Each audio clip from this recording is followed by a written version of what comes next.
Welcome back everybody, saudara semuanya. Gue bilang juga apa? Federal Fund Rate sudah naik. The Fed sudah menaikkan 75 basis point. Federal Fund Rate-nya jadi sekarang sudah 3,25% dari sebelumnya 2,5%. Federal Fund Rate, suku bunga Bank Sentral Amerika. Nah, ini tanda-tandanya gawat di depan mata. Sudah sangat parah dan menuju ke resesi berkepanjangan, menuju ke Great Depression. Ya, Great depresi hebat, depresi berat, bikin Anda stres. Anda akan makin miskin selama kondisi ini akan terjadi terus. Ini gawat di depan mata. Tetapi kalau Anda di Indonesia ini tetap masih ngeyel ya, karena Anda selalu terpercaya dengan narasi, dengan wacana, dengan statement-statement yang dikeluarkan oleh para ekonom, pejabat bahwa negara kita itu baik-baik saja, negara kita itu sudah canggih, negara kita itu para CEO-nya sudah mengerti, sudah tahan terhadap krisis, sudah mengerti, sudah kebal, sudah belajar dari krisis-krisis sebelumnya. Jadi mereka sudah lebih canggih, lebih tahu, lebih mengerti solusinya dibanding yang lain. Ya, emang yang lain itu negara-negara yang lain ya, negara Eropa, negara maju, Amerika itu tidak pernah terjadi krisis dan CEO mereka itu lebih bodoh dari CEO Indonesia. Begitu ya pikiran Anda. Anda aja yang paling hebat, Indonesia yang paling hebat, dan Indonesia saja yang mengalami krisis. Bukannya negara-negara itu yang sering mengalami krisis dan mereka sudah melaluinya. Bukannya mereka lebih hebat dari kita. Kenapa selalu mengatakan bahwa kita yang lebih hebat, CEO kita lebih hebat, kita lebih mengerti tentang keadaan ini, kita lebih jago.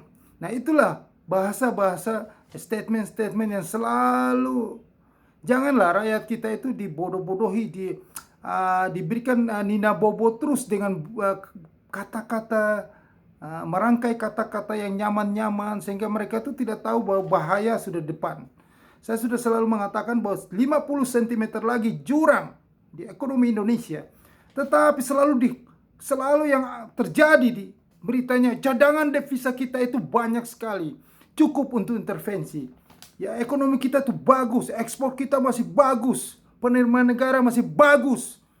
CEO kita tuh jago-jago, mereka sudah bisa mengantisipasi keadaan ini. Krisis itu mah kecil, mereka sudah canggih, mereka sudah luar biasa lah. Pokoknya yang paling hebat, yang paling pintar itu di Indonesia, gitu loh. Negara di Eropa, negara maju sana, walaupun mereka sudah berkali-kali menghadapi krisis dan mereka tuh sudah negara maju, tetapi mereka masih kalah sama Indonesia. Yang jago, yang hebat adalah Indonesia. Indonesia paling jago, padahal negara berkembang loh, negara yang sangat tergantung dan negara, tetapi paling jago Indonesia, paling hebat mengatasi krisis.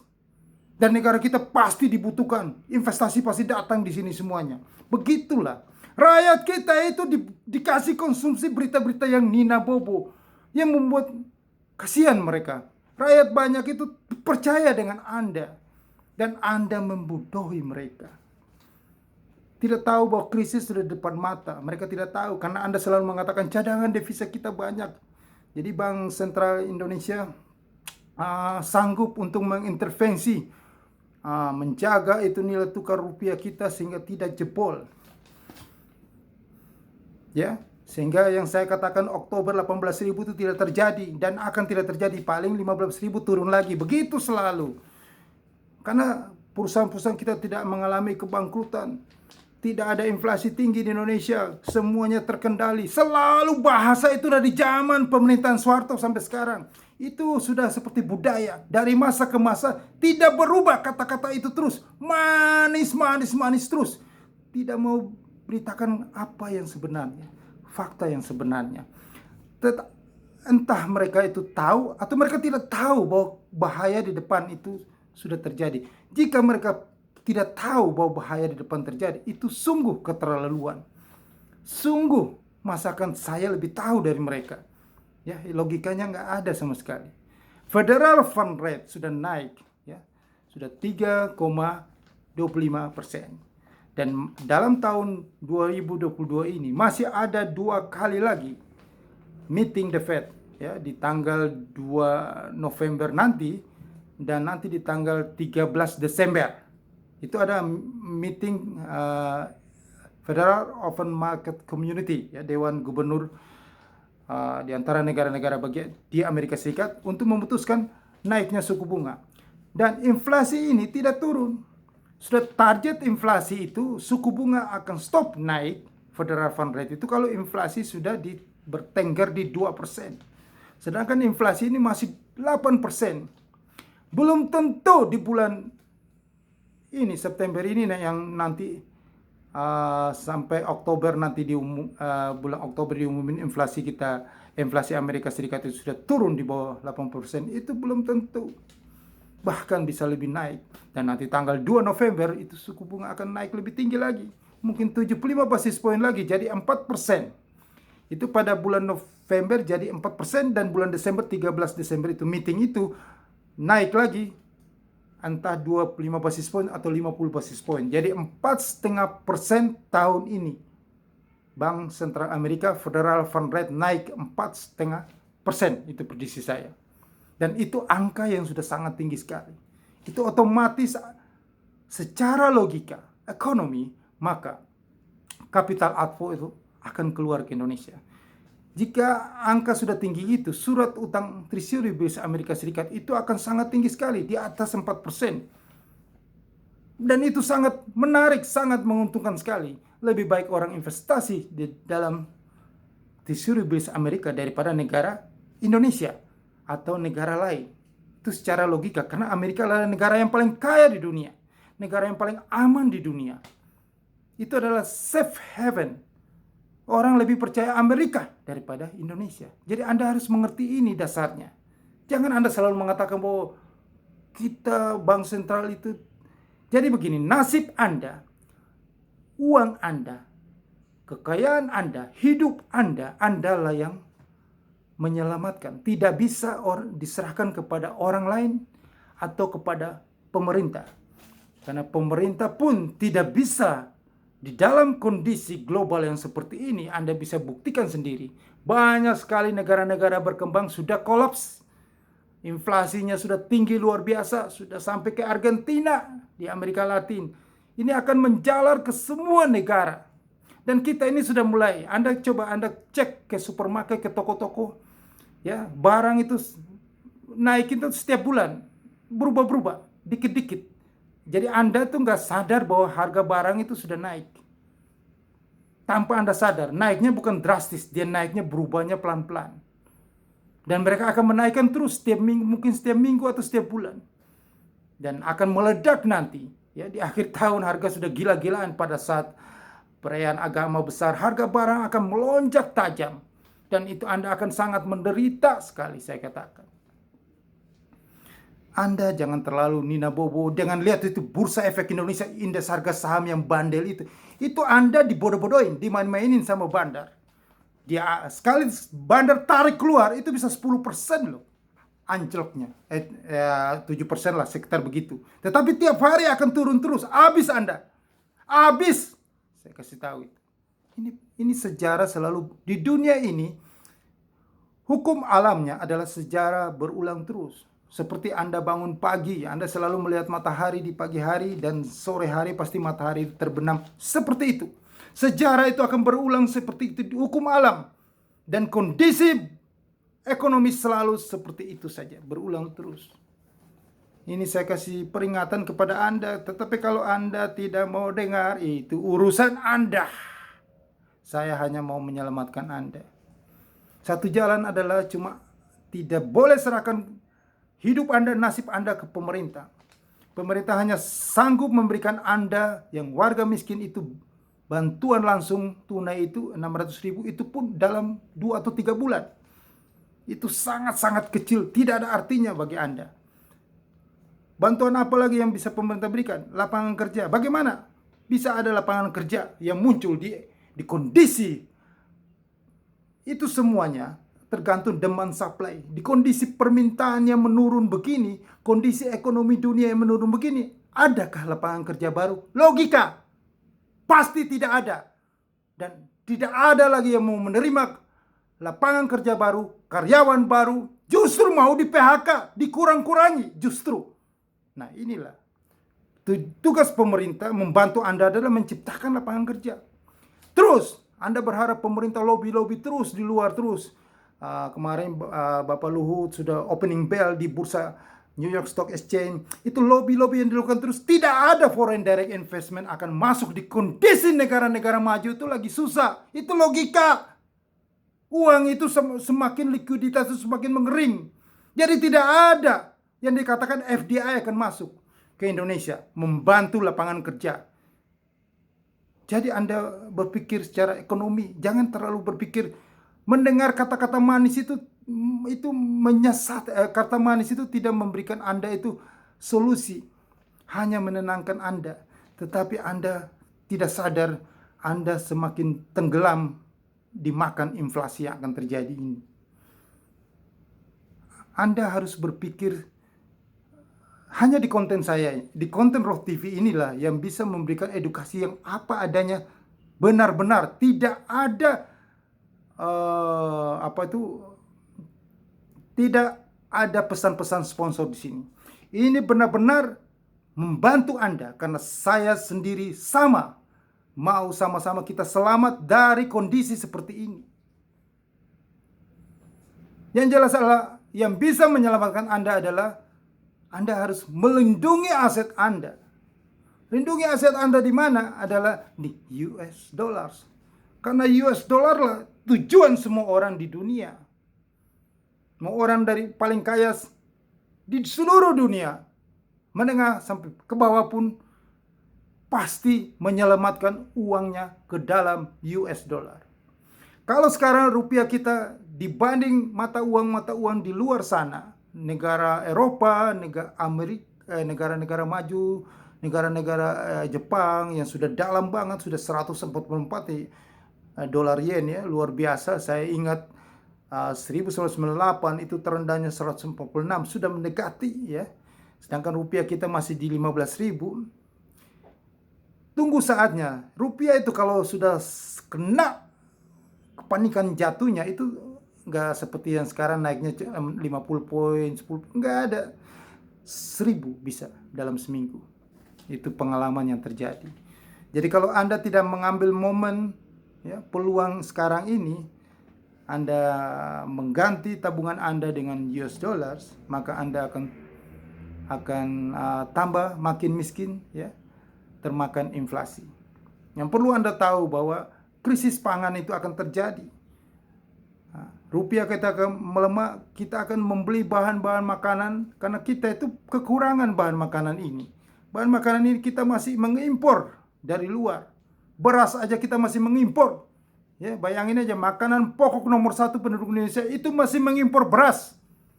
Semua negara yang memproduksi beras itu sudah membatasi ekspornya. Termasuk India sudah mengumumkan untuk kebutuhan mereka saja. Karena produksi beras itu sudah turun produksi berasnya ya, secara global ya, ada penurunan pasokan ya. Karena konsumsinya yang bertambah ya. Nah, dan ada berkurangnya volume perdagangan dunia hingga stok akhir yang menyusut ya. Stok akhir beras dunia itu diprediksi turun 5 juta ton jadi 173,6 juta ton per tahun ya. Dan juga kedelai ya, kedelai itu kan makanan pokok orang Indonesia, tempe, tahu ya. Itu pun kita masih mengimpor ya. Nah, inilah Anda tidak mengerti akan hal ini. Ini bahaya di depan mata. Anda akan tambah miskin. Ya, karena membeli tempe, tahu itu semakin mahal di sini. Tanpa sadar Anda pikir itu. Bahaya di depan mata tapi Anda masih senang-senang aja. Karena Anda percaya dengan CEO kita pasti keluar dari krisis, pasti bisa mengatasi. Bagaimana negara semua di dunia ya mengalami krisis, logika ya, kita pakai logika ya. Berpikir itu pakai logika, jangan pakai perasaan, emosi terus. Akhirnya gak nyambung-nyambung gitu loh. Semua negara di dunia itu susah. Negara kaya aja susah. Bahkan nanti Cina susah, Eropa susah.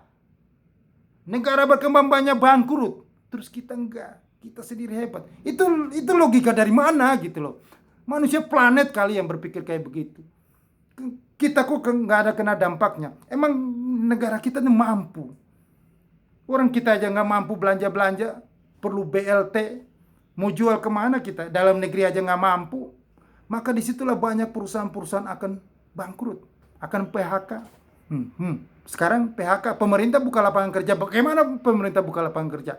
Pemerintah mau bikin proyek-proyek yang banyak. Katanya anggaran gak cukup APBN. Jual itu surat utang. Utang lagi. Terus begitu caranya. Bank sentral tugasnya jual dolar terus, Pak. Devisa negara ajak terus untuk intervensi, tekan. Tetapi inilah fakta yang terjadi bahwa apapun yang dilakukan bank sentral di dunia tidak bisa melawan kekuatan pasar. Tidak bisa melawan demand supply. Tidak bisa melawan hukum ekonomi. Maka kekuatan pasarlah yang menang. Hukum permintaan dan penawaran. Itulah yang berlaku. Lebih banyak mana? Lebih banyak. Kondisi sekarang adalah kekeringan likuiditas. Emang dipikir ya, negara-negara seperti Eropa, negara maju, negara Jepang, itu mereka punya bank sentral itu tidak intervensi di pasar untuk menstabilkan nilai tukarnya. Saat ini memang Jepang adalah negara pengekspor. Dia ingin dolar yen, nilai yennya itu melemah terhadap dolar. Tetapi apakah dengan melemah itu ada membantu ekonominya? Ada banyak permintaan ekspor? Tidak ada. Sekarang tambah terpuruk ekonominya. Dan itu mereka semua negara maju itu melakukan itu. Saya kasih tahu, jangan Anda itu yang cerdas sedikit. Semua melakukan itu, intervensi seperti yang dilakukan oleh Bank Sentral Indonesia. Tetapi mata uang pound sterling sudah jatuh dalam sejarah, hampir mendekati satu pariti dengan US dollar. Euro sudah mendekati terendah sepanjang sejarah. Apakah negara di kawasan European Central Bank itu tidak secanggih Indonesia, Bank Sentral Indonesia untuk intervensi di pasar? Jadi mereka aja yang mata uangnya terpuruk, kita rupiah tidak. Ini Anda tidak ada logika Anda ini. Anda kok begitu, gimana ya? Tunggu waktunya aja. Sampai kapan kamu mau intervensi terus? Akan jebol juga. Dan rupiah akan ke 18.000 di Oktober 2022. Ini saya bicara, ini fakta yang akan terjadi. Inilah teori keseimbangan. Ini logika yang paling benar. Tidak ada yang bisa bantahkan teori ini. Anda buktikan nanti. Rupiah itu 18.000. Jangan Anda nasionalisme buta, tapi Anda harus lihat kenyataan. Untuk menyelamatkan kantong Anda. Ini inflasi akan terjadi sangat-sangat tinggi dan lama sampai tahun 2023. Kalau inflasi tinggi, emang rupiah 14.000, 15.000, gitu aja. Coba dong, berpikir itu secara rasio, logika.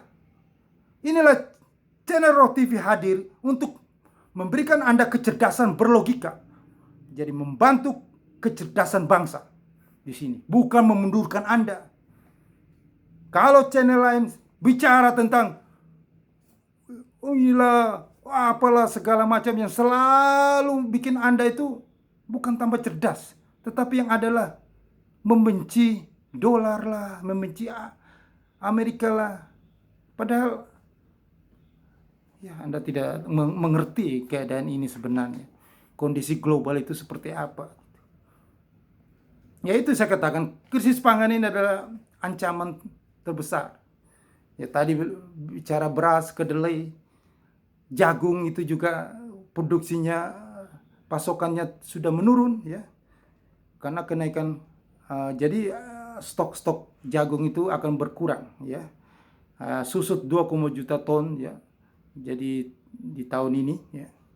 Begitupun juga gandum ya. Susu ya. Walaupun produksi peternakan sapi itu bertumbuh, tetapi produksi susunya menurun.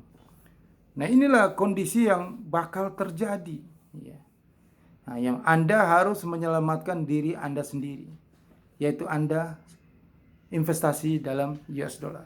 Ya terserah Anda tidak mau mendengarkan apa yang saran saya, itu urusan Anda. Emang gue pikirin ya. Yang penting gue udah sampein ke Anda semuanya. Gue bilang juga apa yang gue bilang Anda tunggu saja, akan terbukti kebenarannya, ya. Buktikan aja, ya. Dan perlu Anda ketahui bahwa solusi yang paling terbesar bagi Anda, selain jangan Anda masih ngotot di ISG itu udah mentok di situ aja, udah nggak bisa kemana-mana. Anda trading, ya, trading di futures market, karena itulah satu-satunya jalan keluar bagi Anda di tengah kondisi ekonomi, kondisi dunia ketidakpastian ini, ya, yang resesi berkepanjangan cenderung memiskinkan semua orang di dunia. Nanti dalam kondisi ini akan terjadi, ya, karena kekeringan likuiditas. Anda segera berhenti ikuti money game, ya. Saya sudah dulu di konten-konten saya sebelumnya saya sudah mengatakan bahwa di saat kondisi sekarang banyak akan terjadi scam. Mereka akan kabur, yang skema Ponzi itu. Tinggal Anda meratap tangis air mata darah, ya. Seperti itu, sama aja dengan kripto. Nah, disitulah dengan kondisi seperti itu, banyak sekali sudah susah, makin susah orang. Dengan terjadi scam, maka memiskinkan semua orang. Maka daya beli makin menurun, makin berhemat. Ekonomi bukan tambah maju, tambah terpuruk. Bagaimana Anda mengatakan bahwa rupiah tidak melemah? Logika di mana? Gitu. Oke. Jangan lupa trading di futures market. Email saya di bawah ini, di kolom deskripsi ini. Oke, sukses untuk Anda. Jangan lupa subscribe channel YouTube ini dan tekan lonceng untuk notifikasinya. Terima kasih.